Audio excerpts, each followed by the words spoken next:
Hi, everyone. My name is Benno Papari, and this is the Songwriters on Process podcast. Since 2010, I've interviewed over 300 songwriters about, well, their songwriting process. I don't care about favorite cities, tour stories, favorite foods, or anything like that. My goal has always been to treat songwriters the same way that we treat poets and more traditional prose writers. They are writers, plain and simple. In these interviews, we go deep into the specifics of the writing process. This is no, hey, do you start with the lyrics of the music type of interview. Now, a little bit about me. I'm not a songwriter. In fact, I've never written a song in my life.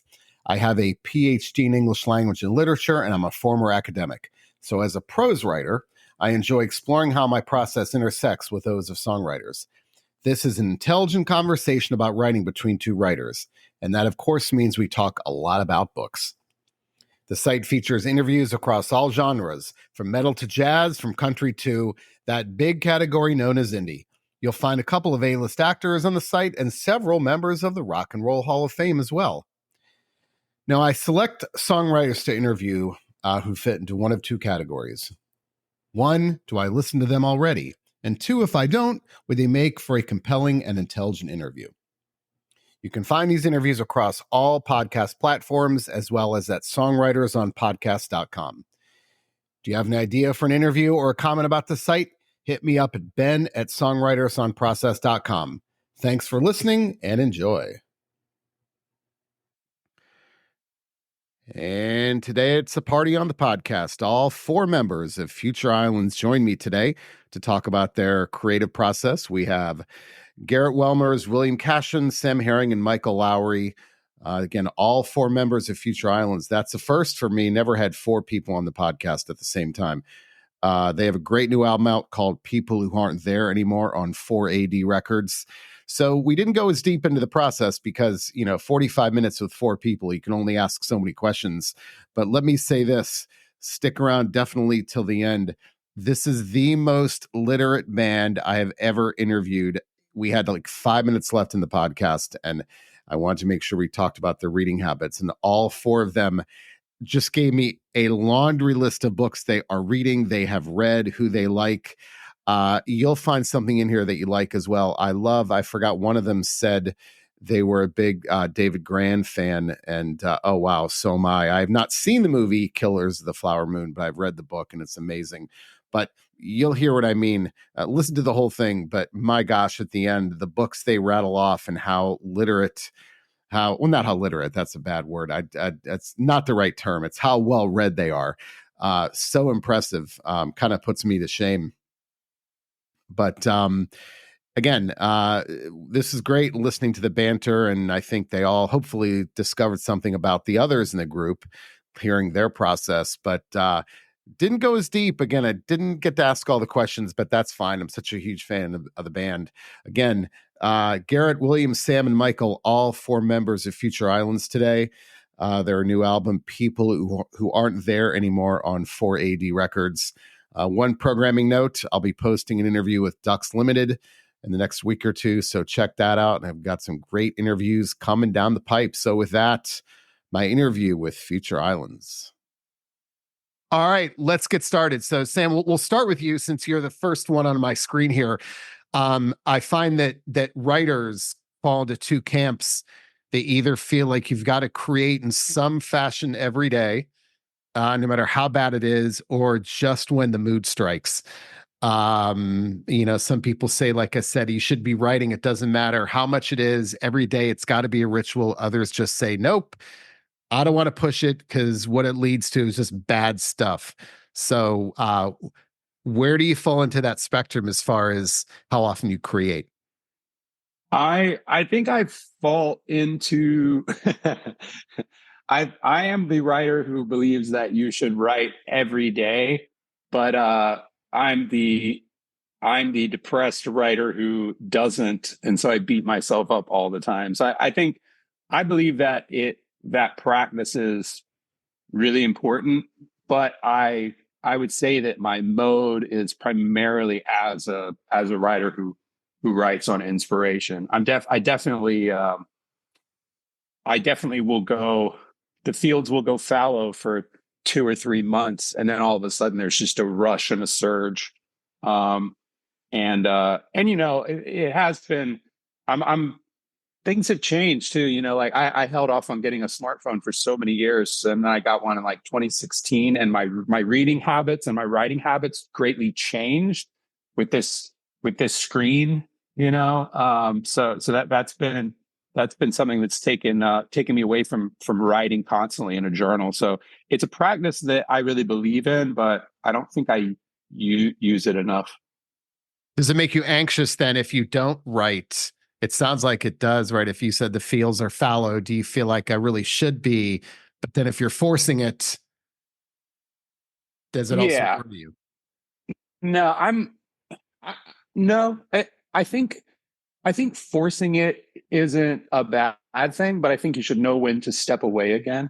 Um, you know, I think putting yourself in a place of really having to come up with something is actually a good thing. You might create something that you didn't expect. Um, you know, I did this collaboration years ago with DJ Shadow, and he just kind of he hated my first two attempts, and it was really the first time in ever probably that I had a producer or even like my bandmates be like, no, that's not good enough, try it again, and then doing it again, and then you know and then writing something completely different and then being like, nah, that's not good enough, try again. And if I didn't have the respect for him as a producer, then I don't think I would have. But through that process, and I've spoken about this in interviews about this particular thing, he kind of like broke down my ego to a place where I came out of that experience feeling really good about what we had created. I realized that I was an instrument. I wasn't the focus. You know, I was an instrument in someone else's work. I also, I that process made me realize that my words aren't so precious, and that to share an idea, you don't have to feel like, well, I shared that idea, I can't go into that idea again. You know what I mean? Yeah. I think sometimes you can write a turn of phrase or come to a point and be like, okay, well, I've done that. But there's so many ways to look at a story or a feeling or a moment from different angles. You know, I think the way they say there's always three sides to every story. When I realized that within my own personal life, it made me be able to write three times as many songs Yeah. Yeah. instead of just focusing on how I felt. Then it's like, well, how did the other person feel, and what actually transpired in those moments. All right. Others, let's see. Should I just pick someone randomly? Garrett, how about you? Are you a create everyday person or just when the mood strikes? I think I fall into a similar category to Sam. I do beat myself up a lot of times because I feel like I should be a little bit more active in songwriting. But I do play music still every day. But I don't write songs every day. So it's kind of like this weird trying to treat it more like, have fun, and not as much work. But it's been so long since I've actually written a song that I feel like it's probably time to stop having fun and actually write a song. um, which I did. It started this morning, so that's exciting. Yeah. So, yeah, go ahead. Sorry. But yeah, just it's hard sometimes when you do this for a living and you're playing these same songs over and over again, and just finished an album and trying to focus on those songs as well. Getting back into the songwriting mood can be a little bit more of a challenge these days. So let's get into it because I do love to talk about the ritual. I mean, I have a certain ritual in my process that I think is important. Like, for example, if I write, I'll never write and revise in the same place. Now, I'm a prose writer, not a songwriter, but I'll never, like, if I write in this chair, I'll revise in that chair behind me, or I'll go somewhere else. I think that's important to separate those things. That's the way I am. It doesn't mean everyone is like that. But I do think knowing what works for me, whether it's superstition or not, is important. So Garrett, do you have that? Is there a ritual to your process, whether it's time of day, room, things you have to have with you, stuff like that? Usually the ritual starts by consuming too much coffee early in the morning. That's usually how it always starts. And it always happens in this room. I don't really go anywhere else unless we're in the studio. Yeah, drink too much coffee. Sometimes I get up at like 4 or 5 in the morning, a couple hours before my wife and kid get up, so I can have some alone time. And yeah, it's nice and quiet, peaceful. I really enjoy those moments. Yeah. Do you find we have 4 kids, and I find that having kids has made me much more disciplined because you just don't have the time is no longer your own. Right. So do you find that being a parent has made you a more disciplined, creative, a more disciplined artist? Yes, I think so. But it's also fun. I've been enjoying having my daughter in the room while I write. I don't know, she'll last about 5 minutes before she has to have her hands on the keys trying to play some sound. But in that 5 minutes, I can usually get something written out. Yeah. It's a lot of fun to have her. Yeah. William, how about you? Since it's already 8, since it's so early there, are you an early morning person when it comes to creating anyway, or no? It ebbs and flows. I think I would like to be more of a morning person, but because when I get into the rhythm of being a morning person, I do enjoy it, and I can be productive in the mornings. But yeah, I think it's hard. It can be hard to find a routine and a schedule with with the kind of constant stop start that we have to have within the band. Like we just got back a week ago from a 2-week press tour.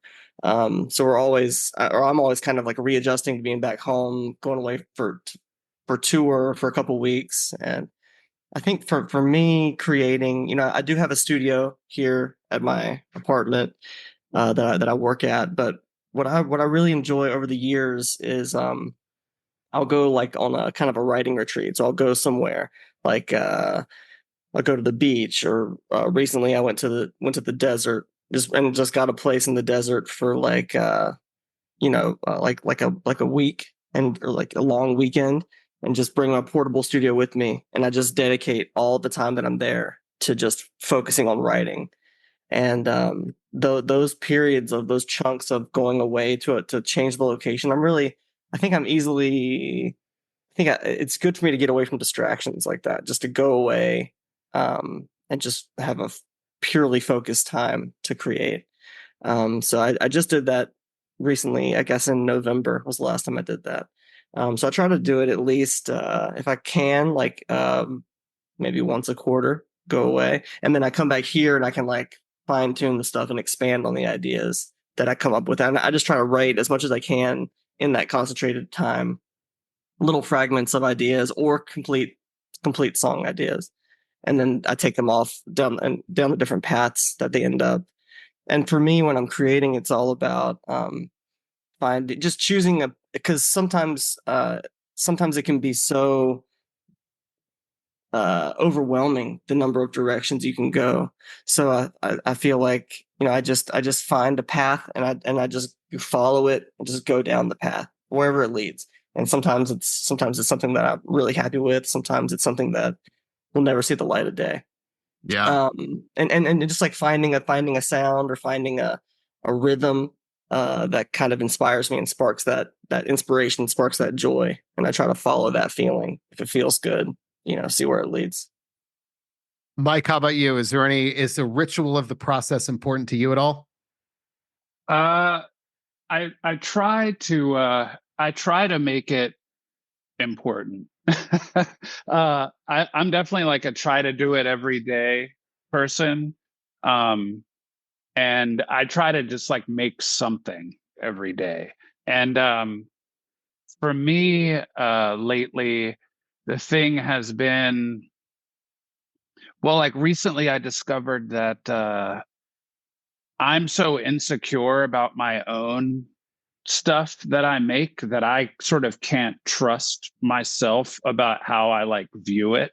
So for me, there's not really ever like good and bad, because like I could be like, this sucks, I totally hate it, and then like a month later just be like reviewing stuff and be like, oh, that was awesome, like why did I, you know what I mean? Yeah. So like it all really depends on like where I am like in the day with regards to how I'm viewing my own stuff, you know?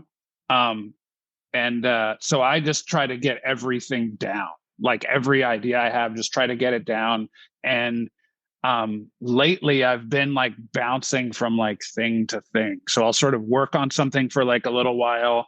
And then when I notice that I like have started like just zoning out on like snare drums or something for like 30 minutes, like a million different snare drum sounds, and I'll be like, all right, I think it's time to, I've hit a wall with this. Like, I think it's time to move on. And some days, like, I'll bounce around like every 10 minutes to something, but I feel like it's become important for me to constantly be reviewing like what I did before and just adding on to little things like where I can. And it seems like I get closer to what looks like a finish line when I do that.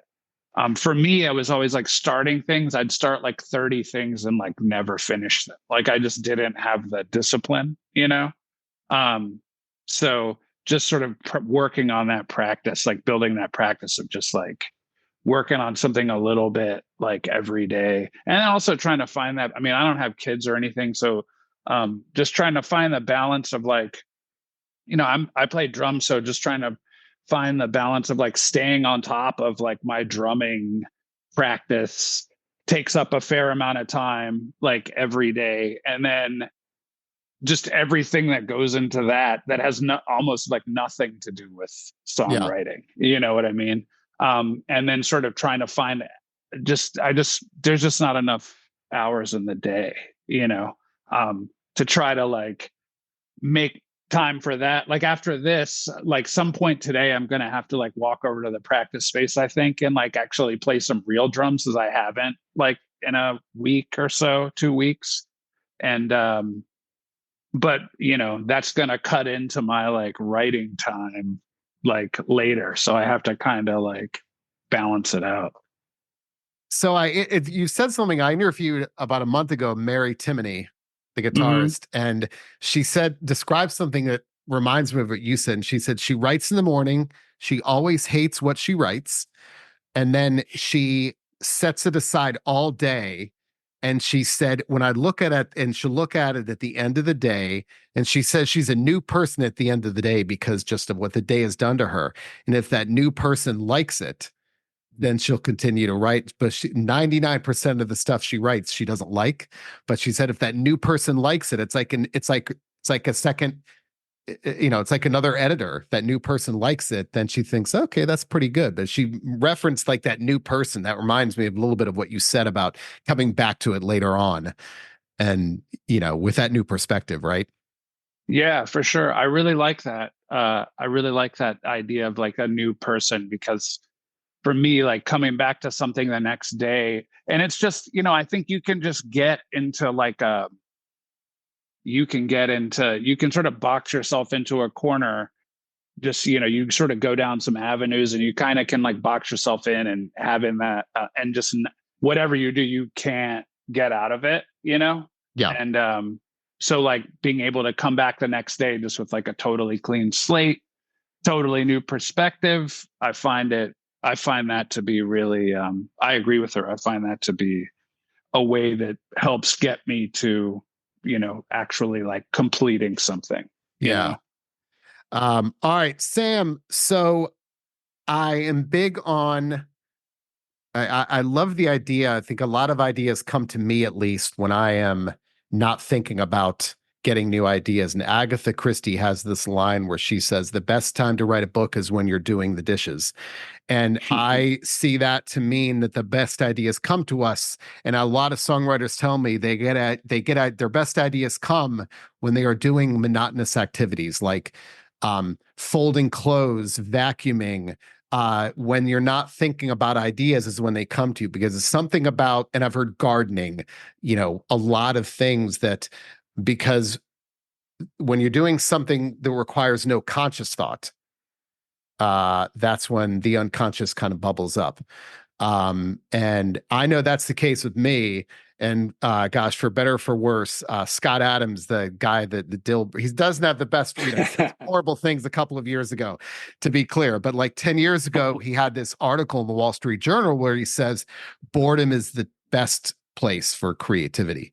So anyway, I guess that's a preface to saying, do you get song ideas during those times of monotony, with anything that you're doing?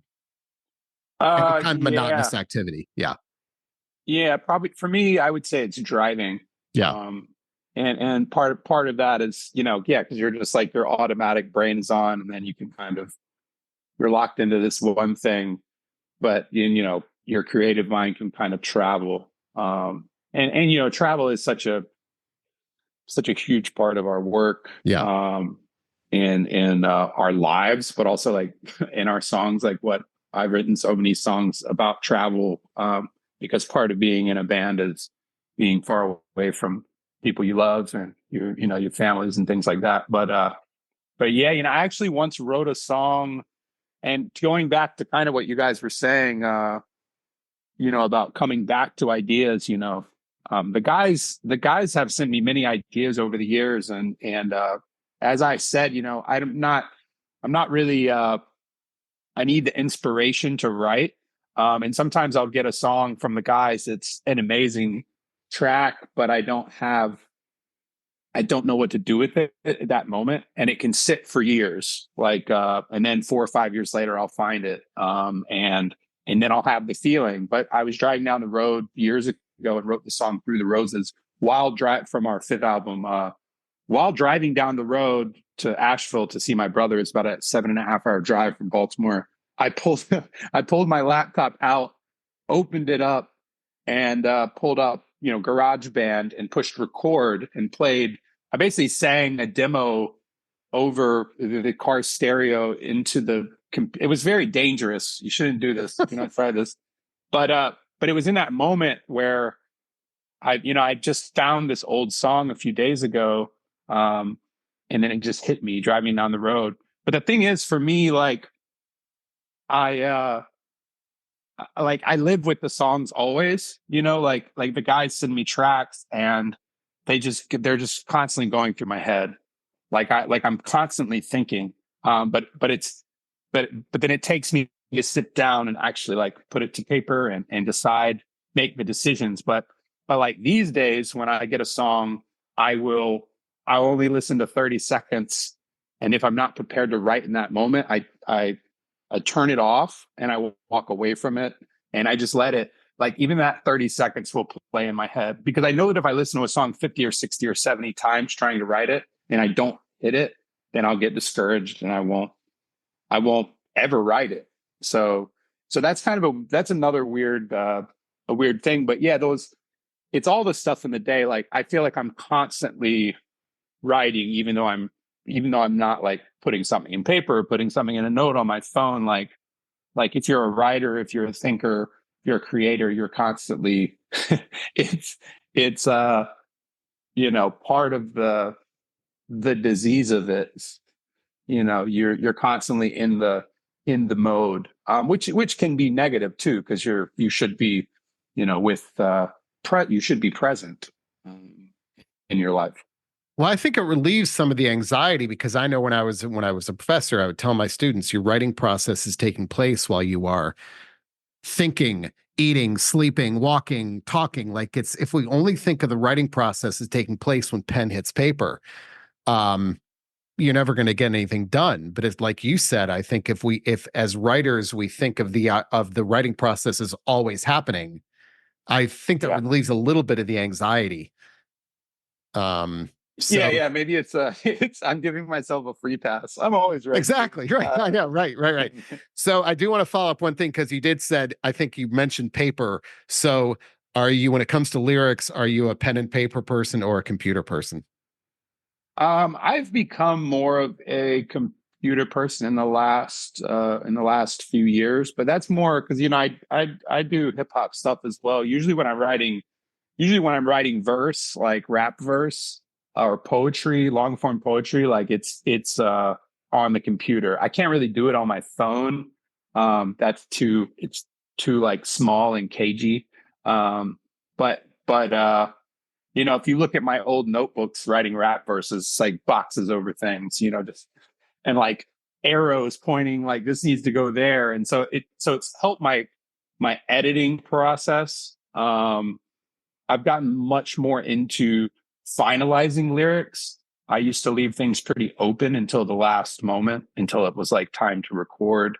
But you know, in like a document on my computer, you know, I never take away what I've written. I'm still like build from here, and then I copy paste, and then I rebuild, and then I copy paste. So I can see my work.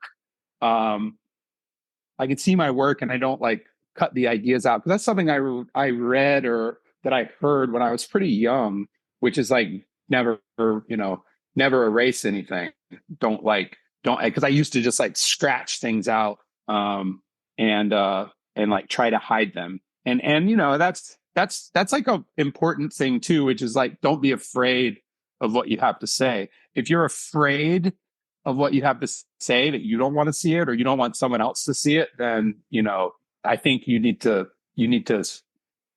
work on that in your life, you know, and figure out why you don't feel comfortable with that. So I try to be really open with myself, and in my writing, and keep all those ideas, because you don't know what you'll come back to.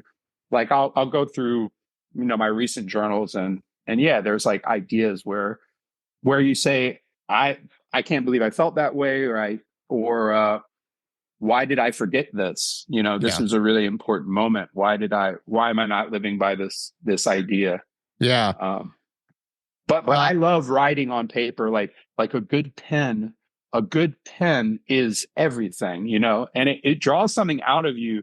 I think, and that's probably something that maybe only writers or artists understand, which is like the way that pen, or maybe like lawyers with their fountain. My dad always had a really nice fountain pen, and that was like the only thing he would write with. It was just special to him. So I had Jerry Harrison of Talking Heads in the podcast, and he said it's got to be a felt tip pen, because he enjoys the sensation of the scraping on the paper. Interesting. Yeah. And I thought that was so cool. Like, I love that he said, because he actually is a visual artist, so he's trained in that medium, but he felt it's got to be felt tip, because he just loves that sensation. And I just think that, what's that? I'm a Pilot Precise guy. So, I mean, I say this all the time, I could do an entire website dedicated to color of ink and brand of pens. Yeah. That but that's part of the ritual, right? Some people say it's got to be black, it's got to be blue, it's got to be, like you said, whatever brand, Pilot Precise.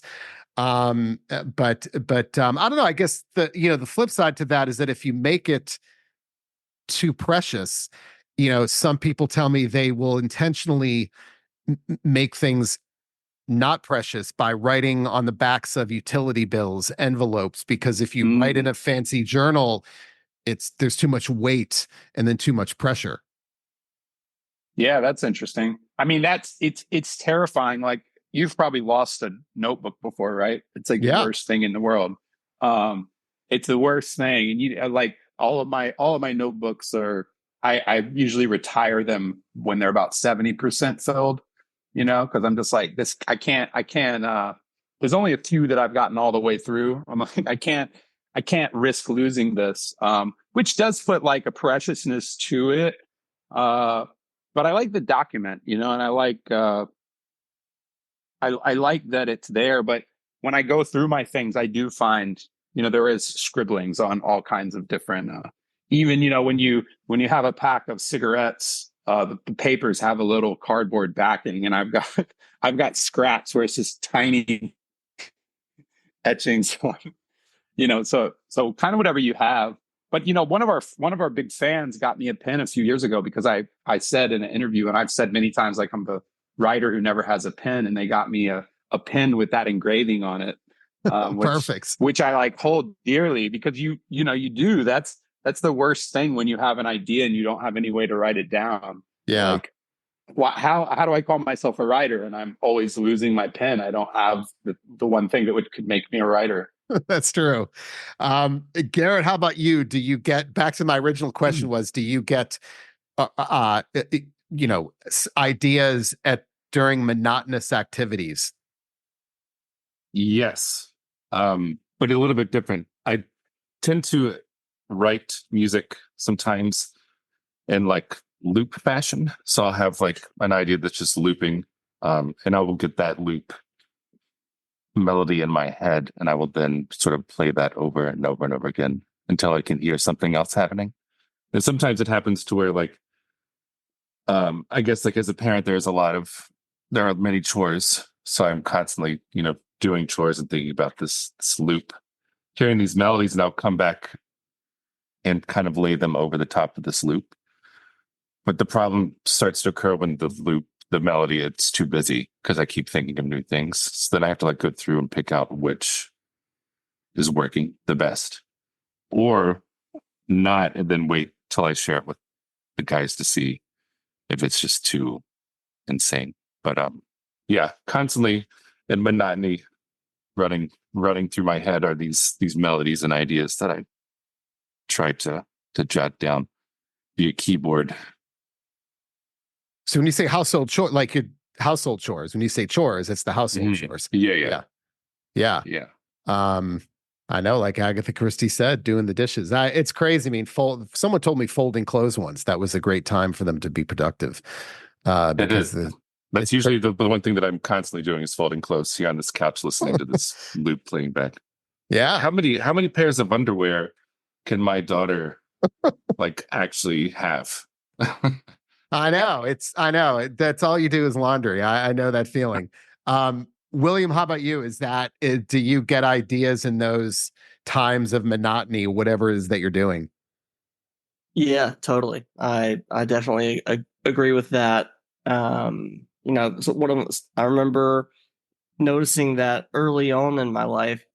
My first job was at a hardware store, and then later on in high school, I worked at an art supply store, and just like sitting there, like stocking the screws and the nails and the paint, and it's like it's not even like it's like, yeah, doing a monotonous action. Just so many ideas would come to me, and I think yeah, like you said, just not like that, having that space from the actual pen to paper is really important. As you say, it's like the work is always being done. And I meditate regularly, and sometimes I'll get ideas when I'm meditating, but oftentimes it'll just like I'll have an idea come to me, and then it kind of, when I come out of the meditation, it's somewhere in my subconscious. It's not right up on the conscious level. But yeah, I think that space is really important. I love boredom. Yeah, it's right. It is. Well, again, I think it's. There was a great article in the Washington Post where they talked about why we get our best ideas in the shower. And it's not the singing, it's why we get those best ideas, because it involves unconscious activity. And sure. I think that's the theme of it, is that's why those ideas come. Mike, how about you? Some songwriters have told me they get great ideas when they're out about, not just monotonous activities, but also rhythms. Gosh, the guy from Stu McKenzie from King Gizzard and the Lizard Wizard, he told me that car alarms, he's gotten song ideas hearing beats from car alarms, and I get that. Do you really? For me, it's always turn signals. Like if the turn signal is on and I start like playing something to it, and then I'll start playing stuff like against it, and then that can like lead to something. Do you ever get to where you're going? I'm constantly hearing that. Well, we have this light right where you turn onto our street that's like a left turn, red left turn arrow that is just kind of long. So I often just find myself sitting there with the turn signal on, like waiting for it to change. So I'm always like doing stuff against it or playing along to it, and then we have this light rail that comes through town, like right by where I live. And the bell of the light rail always is it like a specific tempo that's just like really groovy, So like when I hear it, I immediately start like singing beats over it, trying to like make it fit. I think I've even like sampled it a couple of times. There's lots of trains around like Baltimore. So like even like on our record, there's like a recording, there's like a train like going by like right outside the studio, and I recorded that. You know what I mean? So like there's just always like buses, trains. I'm a big like get sounds from out in the wild. I live right by the park. A lot of times I'm walking by the park. Lately there's been just an insane amount of crows, and they're so loud that like just like you'll sort of zone in on one and sort of the rhythmic, you know, cadence of whatever it's doing, and then trying to hear if it's like being replied to or like mimicked or like something like that, you know. And you can really kind of go down a rabbit hole with that stuff. But I don't really like, for me, the monotony, I get for me it's always like early in the morning, like I have to be like lucid, like just coming out of like a sleep, that I get ideas. The whole rest of the day, if I'm doing something, I'm either like focused on what I'm doing, thinking about what I have to do next, that like I just don't really, ideas just sort of don't come to me. I have to be sort of sitting there and just like messing around, and then like go back and be like, okay, did anything come out of that, you know? So is it, from a practical perspective though, is it maddening? I mean, when you're going out and you're in a new place, are you actively listening for things, or do those things just passively? Because I could see that being you know, kind of a maddening thing if all those sounds are around you wherever you're going, or is it good because you're going out and thinking, oh, I'm going to listen for those things, if that makes sense? Yeah, I think that I am sort of actively passively listening, like, if that makes sense. Like, Yeah. I don't set out with the intention to just sort of take everything in, but for whatever reason, like if something loops, like if there's a rhythm out there that just sort of loops, like I'll like latch onto it. Or Yeah. like you know, just because I'm really practiced at like listening for that, you know what I mean? So like I'm not setting out with a mission to like take in and hear everything that's going on around me, but just trying to be sort of, but I definitely will notice it, like if it like pops out. Yeah. All right, last question. I have about 5 more minutes, so we'll make this kind of rapid fire. But I do find that songwriters are voracious readers or consumers of other types of art. I mean, typically writing. You know, Ernest Hemingway famously said he thinks all writers should go to art galleries to get inspired. Like, I thought that was interesting. He didn't say they should read; they should go to art galleries. And so, Sam, we'll start with you. You know, let me do like a minute each. Favorite writers, favorite genres you gravitate towards. Definitely like magic surrealism. I think the most important, and you know, poets, of course, like Theodore Retka is really influential in our work, in my personal work and my personal writing. And then novelists, definitely like Marquez, you know, Love in the Time of Cholera, and Kenneth Hampson, who also you cannot speak about, but he was a great writer. bad dude, great writer.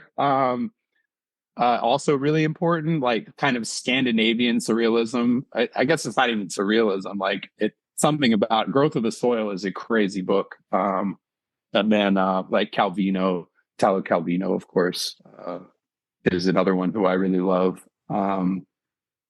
Yeah, recently I've been reading Jennifer Eden, which is from my brother. Yeah, I just finished what's Candy House, the new Jennifer Eden. Yeah. I just started Candy House, but my brother had gave me Goon Squad, I don't know, 4 or 5 years ago, and I finally read it, and I read it in like 3 days. And I'm like, and I don't really read, I'm not a fast reader. I couldn't put it down, and so yeah, so I'm on that kick now. Yeah, so good. I finished reading, I read Candy House and put it down, and I thought, how do you even begin to write a book like that? It's so good. I Amazing. Yeah. I recently am reading this book called Indigenous Continent, which is very different than, it's like historical about the conquest of America from the native perspective. And it's brilliant, but very different than what I normally read. Like, I'm not really a history person. Yeah. But I am very interested in like Native American study. Yeah. Garrett, how about you? Don't have too much time to read lately, but children's books. So many children's books. It's unbelievable. Strega Nona. Yeah. Ladybug. Ladybug goes down a lot, front to back. But I did actually, we were just in England and I was told about this group of super fans of soccer called Ultras. So I just got this crazy book about Ultras. Do you know about this? I just kind of reading about it. I love this. Yeah, I love that Garrett's into this. This wild world of Ultras, and I'd never heard anything about it. And now I'm just reading this book about Ultras from around the world, and it's new. It's very new to me. All right, William, how about you? I like nonfiction, so I'm big. I like reading like other artists or creatives, like their work. Like currently I'm reading Acid for the Children by Flea.